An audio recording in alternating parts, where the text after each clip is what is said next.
Hi everyone, আজি মই মোৰ ভিডিঅ'টো আৰম্ভ কৰিছোঁ এটা ৰেচিপি ভিডিঅ'ৰ পৰাই। আজি মই বনালোঁ পোলাও আৰু হাঁহৰ মাংস। তাৰ কাৰণে মই অলপ চাউল ল'লোঁ, বাসমতি ল'লোঁ, ঘি ল'লোঁ আৰু কাজু চেনি 1 চামুচ ল'লোঁ, নিমখ অলপ ল'লোঁ আৰু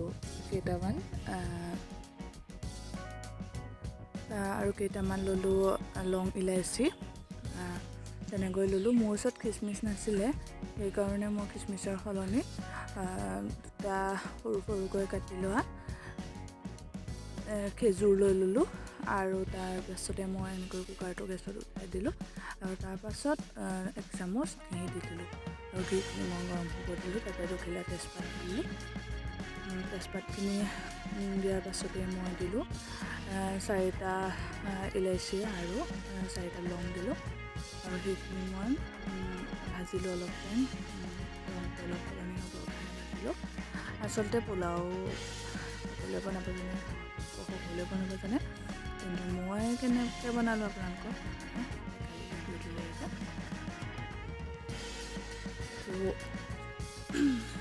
তাত মই এইখিনি বাকী যিখিনি কাটি থৈছিলোঁ সেইখিনি দি দিলোঁ আৰু অলপ টাইম ভাজিলোঁ। তাতে মই কাজুখিনিও দিলোঁ, কাজুখিনি দি দিলোঁ।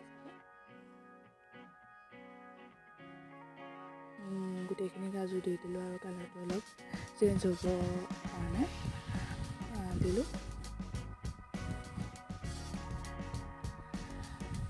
আজি আমাৰ ঘৰত বা আহিছিলে, ভিনদেউ আহিছিলে। তেওঁলোকে হাঁহৰ মাংসখিনি লৈ আহিছিলে আৰু ভাবিলোঁ মই অলপ বেলেগকৈ মই বনালোঁ, বেলেগক মাকো বনাব দিয়া নাই, মই বনালোঁ আৰু তাতে ভাবিলোঁ চাউল আছেই বাচমতি আৰু পোলাওকে বনাওঁ, সেইকাৰণে বনাবলৈ চেষ্টা কৰিলোঁ আৰু পাৰিছোঁনে নাই মই নাজানো। খাবলৈ কিন্তু ভালেই হৈছিলে দেই, খাবলৈ বহুত ভাল হৈছিলে। আৰু এতিয়া মই সেইখিনি ভাজিলোঁ, তাতে মই চেনিখিনি দিলোঁ আৰু চেনিখিনি দি মই চেনিখিনি গলি যাব সময়লৈকে গেছটো অলপ ল' টু হাই ফ্লেমত ৰাখিছোঁ।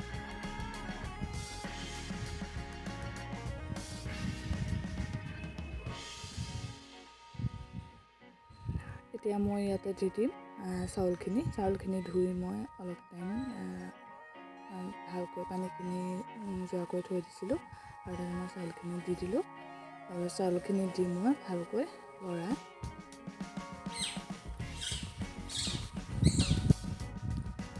লৰাই দিলোঁ চাউলখিনি।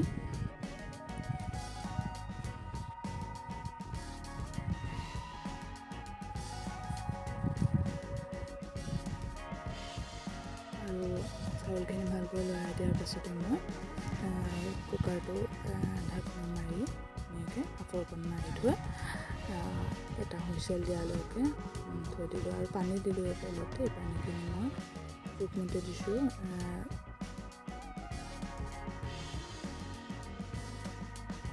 জোখমতে মই পানীখিনি দি ল'লোঁ। আচলতে কমকৈ পানীটো দিলে ভাল হয় আৰু বেছিকৈ আচলতে পোলাওটো গোটা হৈ থাকিলে ভাল লাগে। পানীটো সেইকাৰণে জোখমতে দিব নিজৰ আৰু কুকাৰটো ঢাকি দিলোঁ। তাৰপাছতে চাওক মই এটা হুইচেলৰ পাছতে খুলিলোঁ আৰু খোলাৰ পিছত ইমান ধুনীয়াকৈ পোলাওখিনি হৈ উঠিলে আৰু মই যেনেকৈ ভাবিছিলোঁ তেনেকৈ হৈ গ'ল। চাওক খাবলৈ কিন্তু বহুত ধুনীয়া হৈছিলে দেই, বহুত ধুনীয়া হৈছিলে খাবলৈ। চেনিটো মই 1 চামুচ দিছিলোঁ জোখমতে, বেছি হ'লেও বেয়া, আৰু ঘিটো 1 চামুচেই দিছিলোঁ, ঘিটোও বেছি হ'লে বেয়া। তাৰপাছতে মই মাংসখিনিৰ কাৰণে ৰেডি কৰিলোঁ। পিঁয়াজ জোখমতে মই পিঁয়াজ 2টা ডাঙৰ পিঁয়াজ কাটি ল'লোঁ আৰু আলু কাটি ল'লোঁ। বাকী মছলাখিনি মই ঘৰুৱা মছলাই দিছোঁ, গোটা মছলাখিনি দি দিছোঁ, জিৰা তাৰপাছত লং ইলাচি এনেকৈ সেইখিনি মই গুড়ি কৰি ল'লোঁ আৰু মাংসখিনি মুঠি ল'লোঁ ধুনীয়াকৈ। পিঁয়াজ আৰু নিমখ হালধি এনেকৈ দি পেলাই মঠিলোঁ আৰু তাৰপিছতে এনেকৈ কেৰাহীখন গৰম হ'বলৈ দি জোখমতে তেল দিলোঁ আৰু জোখমতে তেল দি হাঁহৰ মাংসত তেল ওলাই যদিও মই জোখমতে অলপ তেল দি দিলোঁ আৰু তেলখিনি মই ধুনীয়াকৈ গৰম হোৱাৰ পাছতে 3টা শুকান জলকীয়া দি দিলোঁ আৰু 3টা শুকান জলকীয়া দি দিয়াৰ পাছতে জলকীয়াখিনি কালাৰটো অলপ চেঞ্জ হোৱাৰ পাছতে মই আদা নহৰু আৰু বাচি থকা পিঁয়াজখিনি তাতে দি দিলোঁ আৰু ধুনীয়াকৈ কালাৰটো চেঞ্জ হোৱালৈকে আদাৰ কেঁচা ভাগটো যাতে নাথাকে এনেকৈ ভাজি লোৱাৰ পাছতে মই মাংসখিনি দি দিলোঁ সেইখিনি মুঠি থৈছিলোঁ মাংস সেইখিনি মই তাতে দি দিলোঁ আৰু ধুনীয়াকৈ মাংসখিনি লৰাই লৈ ঢাকন মাৰি অলপ টাইম সিজিবলৈ মই তাতে থৈ দিলোঁ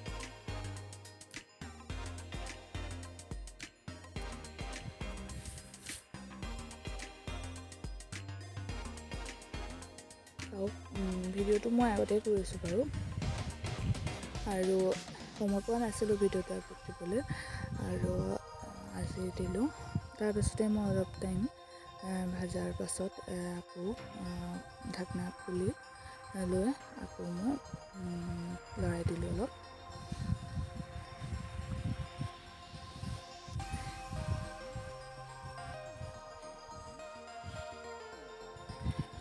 এনেকৈ হাঁহৰ মাংসটো হ'বলৈ অলপ টাইম লাগে বাৰু তাৰপিছতে এনেকৈ তেলখিনি উলিয়াই তাতে আলুখিনি দি দিলোঁ চাওক ইমান হাঁহৰ পৰা ইমান তেল ওলাইছে তেলখিনি মই উলিয়াই তাতে আলুখিনি দি দিলোঁ হাঁহৰ লগত আচলতে কোমোৰা ভাল কিন্তু কোমোৰাটো এতিয়া নাছিলে ঘৰত সেইকাৰণে মই তাতে বনালোঁ কিন্তু কোমোৰা ভিডিঅ' কৰি কিন্তু বহুত ভাল হৈছিলে আলুখিনি মাংসখিনি ভাজি মই ঢাকি থৈ দিলোঁ অলপ টাইম তাৰপিছতে 8-10 মিনিটমানৰ থোৱাৰ পাছতেই মই আকৌ ভাজিলোঁ মাংসটো এবাৰ লৰাই দিলোঁ লৰাই দি ভালকৈ আৰু আকৌ সিজিব দিলোঁ দেৰি লাগে অলপ কিন্তু যিমান মাংসখিনি যিমান ফ্ৰাই কৰা হয় সিমানে বেছি সোৱাদ লগা হয়